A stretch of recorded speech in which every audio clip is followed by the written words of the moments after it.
qui nous intéressent, les télécharger pour pouvoir les consulter une fois, plusieurs fois, à son rythme, quand on veut, où on veut, y compris dans le métro sur la ligne 14.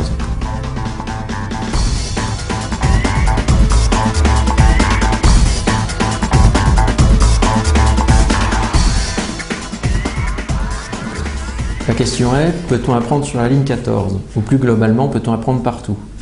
Aujourd'hui, on a dans la poche des téléphones, mais on peut aussi avoir des PDA, des BlackBerry, des iPhones, des terminaux mobiles qui deviennent de simples téléphones, de véritables petits micro-ordinateurs qui n'ont rien à envier aux ordinateurs qu'on a sur notre bureau. Les écrans s'agrandissent, ils sont tous communicants, peuvent se connecter à Internet. Il est donc naturel de passer du simple usage d'envoyer ou de recevoir des mails à communiquer, s'informer. C'est ce qu'on appelle le M-Learning ou le Mobile Learning.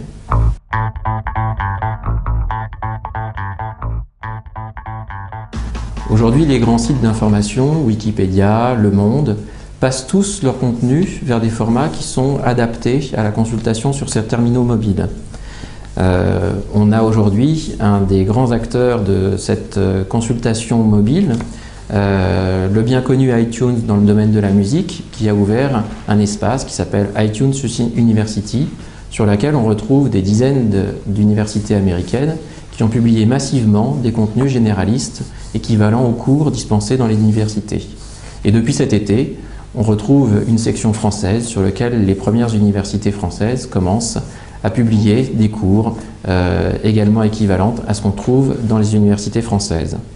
On y trouve donc des podcasts vidéo qui sont des résumés illustrés des cours, des quiz et des contenus de formation.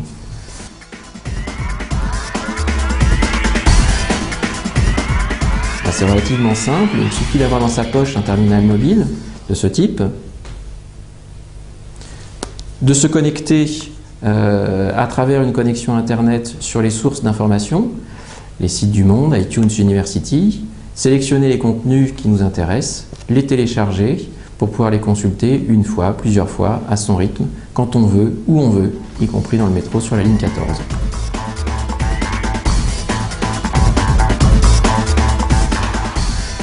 Aujourd'hui, on a plus d'abonnés mobiles que d'abonnés fixes, c'est-à-dire que chacun d'entre nous a dans sa poche un téléphone mobile.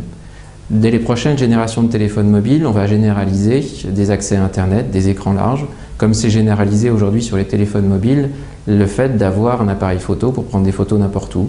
On va pouvoir communiquer, consulter de l'information, des cours, des quiz, des vidéos, des podcasts, de n'importe quel téléphone, n'importe où.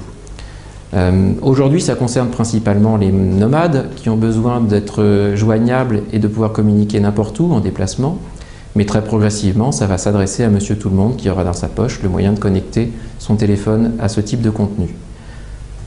Aujourd'hui, on trouve principalement des contenus de culture générale, de l'histoire, de la géographie, et on va vers des contenus spécialisés, les nanotechnologies, la biochimie, etc.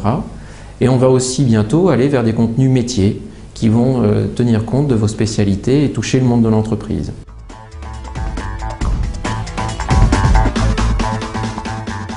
Principalement aujourd'hui, ce sont les opérateurs qui favorisent ce type d'usage, donc qui mettent à disposition de leurs abonnés téléphoniques des contenus. On peut regarder des extraits de vidéos, on peut consulter des contenus, mais on trouve aussi les éditeurs, ceux qui produisent des cours, qui s'engagent sur ce créneau pour mettre à disposition sur ce nouveau format tous les cours qu'ils ont habituellement diffusés sur Internet ou sur des CD-ROM.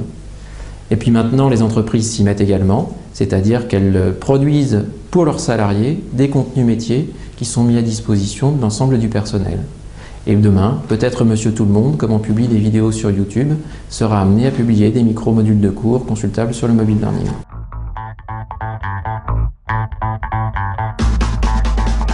Alors en conclusion, quel avenir pour le mobile learning? Bien évidemment, on va avoir accessible depuis n'importe où et dans sa poche à une multitude de contenus de formation ou d'information. Donc définitivement, on ne s'ennuiera plus sur la ligne 14.